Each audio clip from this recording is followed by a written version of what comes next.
Баршаңызға қайырлы күн достар. Бүгін сіздерге қатпарлы, үгілмелі, өте дәмді болып шығатын үй жағдайында самсаның қамырын дайындауды және самса дайындаудың рецептісін ұсынамын. Видеоны соңына дейін қараңыздар. Ең алдымен шұңғыл ыдысқа бөлме температурасында тұрған суды құямыз. Оның үстіне бір жұмыртқаны салып, жақсылап араластырамыз. Осы қоспаға електен өткізілген ұнды қосамыз және жақсылап қолымызбен қамыр илейтін боламыз. Барлық қажетті заттардың мөлшерін мен осы видеоның астына описание бөліміне қалдырамын. Сол жерден қарап алсаңыздар болады. Бір жасағаннан шығатын рецепт, сондықтан да осы рецептпен міндетті түрде жасап көріңіздер, сіздерде қатпарлы қамыр шығатын болады. Барлық ұнымыздың басын біріктіріп, қамырымызды илейміз, жақсылап иін қандырып, қамырды 10-15 минутқа қалдырамыз. 10-15 минуттан кейін қамырды тағы да алып, бір рет басып иін қандыру қажет. Ие қанған кезде қамыр өте жақсы, жұмыс істеуге ыңғайлы және де жұп-жылтыр, теп-тегіс болып шығады. Қамыр кішкене тыну үшін тағы да 10-15 минутқа қалдырамыз. Енді қамырды жаюға кірісеміз. Кәдімгі бешбармаққа жайған сияқты қамырымызды дөп-дөңгелек қылып жайып аламыз. Өте жұқа емес және қалың да болмауы керек.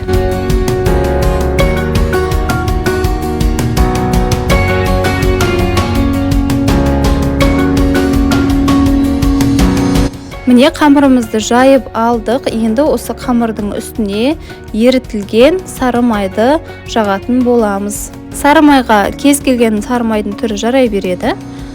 Тек қана маргарин болмауы қажет, өйткені оның құрамында су көп болғандықтан қатпарлы қамыр шықпай қалуы мүмкін. Сондықтан неғұрлым 72-82% майларды алған дұрыс. Енді видеода көрсетілгендей қамырымызды шетінен бастап дөңгелектеп орап шығамыз. Өздеріңіз көріп тұрғандай майымыз кішкене қата бастады. Бұл дұрыс. Осы қамырды орап болғаннан кейін майдың қатқанын күтуіміз қажет. Енді толығымен орап шыққаннан кейін тағы да бір рет дөңгелектеп орап шығамыз. Егер де жабысып қалады деген күдік болса, онда арасына май жаққаныңыз дұрыс.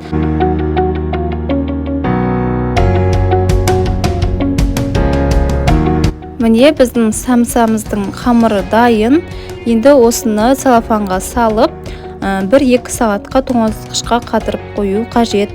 Сол кезде жұмыс істеуге өте ыңғайлы болады. Менде бір күн тұрды. Менде қатып қалғаннан кейін жібітіп алдым осылай. Енді қамырларымызды жеке-жеке кішкентай бөліктерге бөлеміз. Ортасын сіздерге көрсетейін.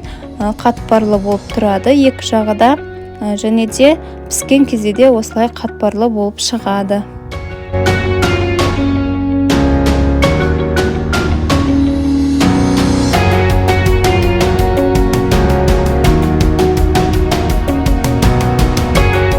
Енді оқтаудың көмегімен самсаның қамырын жаюға кірісеміз. Оқтауға күш салмай, екі шетінен басып отырсаңыздар жеткілікті. Самсаның қамырын дөп-дөңгелек қылып жайып аламыз. Өте жұқа да, қалың да емес, орташа мөлшерде болғаны дұрыс. Міне самсаның қамыры дайын болды. Барлық қамырларды осылай жайып аламыз. Енді ортасына начинканы салып, самсаны дайындай берсеңіздер болады. Салмасына менде тартылған ет, пияз қостым. Өз қалауларыңызға қарай кез келген салманы сала берсеңіздер болады. Енді самсаны әдеттегіше 3 бұрыштап түйіп шығатын боламыз, немесе өз қалауларыңыз бойынша тюльпан самса немесе басқа да әртүрлі өрнектермен әсемдесеңіздер болады.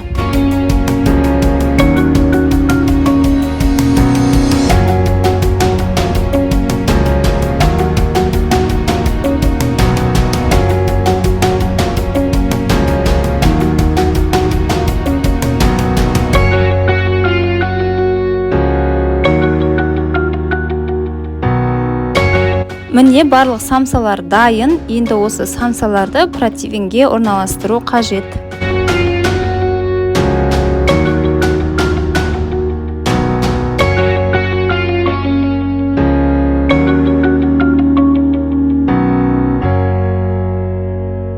Енді самсаның үстіне жұмыртқаны жағамыз және мак пен күнжіт сеуіп шығамыз. Бұл міндетті емес, егер де үйде жоқ болса, онда осылай да пісіре берсеңіздер болады.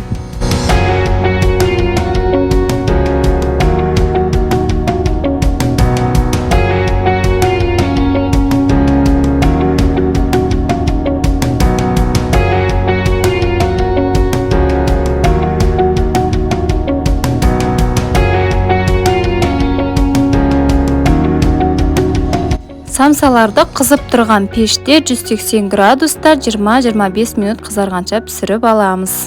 Міне достар, біздің қатпарлы, үгілмелі, дәмді самсаларымыз дайын. Міндетті түрде осы рецептпен жасап көріңіздер.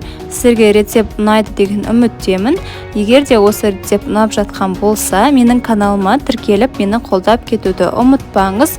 Сонымен қатар тіркелгеннен кейін қоңыраушаны бассаңыз, алдағы уақытта шығатын басқа да рецепттерді жіберіп алмайтын боласыз. Сіздермен болған Нұрзат. Видеоны соңына дейін көргеніңіз үшін рахмет. Келесі видеода кездескенше.